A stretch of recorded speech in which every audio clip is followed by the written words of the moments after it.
Hello, everyone. Thank you for inviting me here to join you today and celebrate the work of the Mission Real Estate Program, your work. I'm so delighted. I came to convention last year to introduce the Mission Real Estate Program, and since then, I've been so amazed watching you explore how you can use your property and your unique gifts of place, your church campus, to advance your ministry. Some of you have lit up with joy, imagining a bright future for the church. Some of you have set aside grief or anxiety, considering what might be. But in either case, everywhere I've gone, everyone has shown courage to tune in and ask the question, how do we live into being the church of the future, not the church of the past? The Mission Real Estate article in the Convention magazine offers insight into how some of our congregations are tuning into God's call to be stewards of our gifts of place. And I do mean gifts of place, because every place we have is a gift, the people in it, the buildings that occupy it, and the opportunity that we have to use it. And I find it really helpful when I'm stepping into each of your communities to think of myself and you all as shepherds caring for and cultivating the legacy our predecessors gifted to us, so that current and future generations know that they are loved by God. How can you steward the land to advance your ministries of mercy, justice, and evangelism?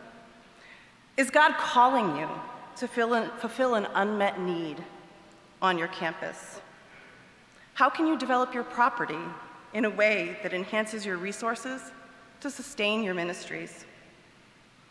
So I'm hoping that this graphic that's coming up is becoming familiar to many of you by now. It's really just intended to simplify the real estate development process. And for those of you who've spoken with me, seen this graphic, had a conversation with each other in your communities, notice that we're really placing the greatest emphasis on the process of dreaming, the process of discernment, so that the entire congregation, in talking about what we can do with our church campuses, so that the entire congregation knows what they hope to achieve and why, before we start identifying partners, before we start inviting in developers, or any of the number of other things that might be done with the property. Too often, we impatiently want to start at decide, folded in that comfort of knowing what comes next.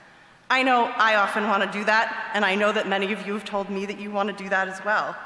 And yet, successful mission real estate development requires foresight, intentionality, and patience.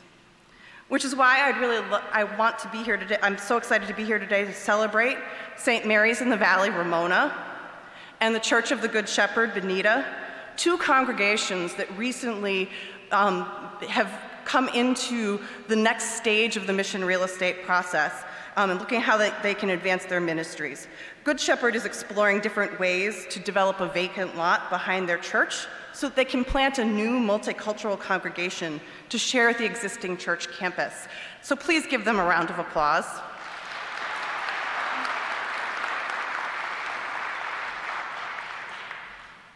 St. Mary's in Ramona is looking to develop approximately 2 acres of their property, and they're looking at homes or office space. They have so many dreams, and they're looking at ways that they can work with nonprofits serving seniors, youth and young adults, military personnel and their families, or individuals experiencing intimate partner violence.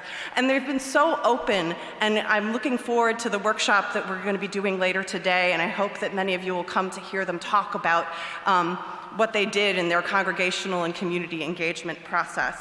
So thank you to St. Mary's Ramona, and please give them a round of applause as well.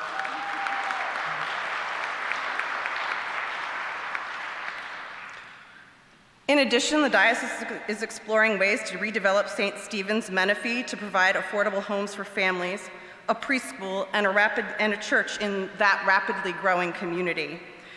And I would be really remiss if I didn't take time to celebrate St. Luke's North Park. I'm just going to start with asking you to give them a round of applause.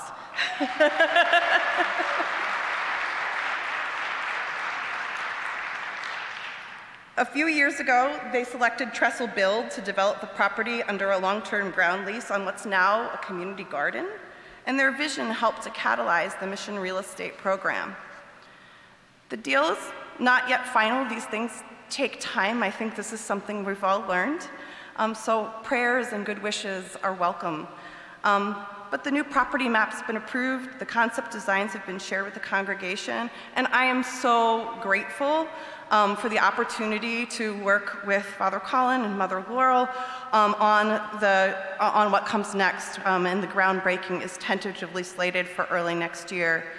When the building is complete, it'll be home to 78 individuals and families, earning up to 70% of the area median income, which tops out at about $106,000 for a family of 4.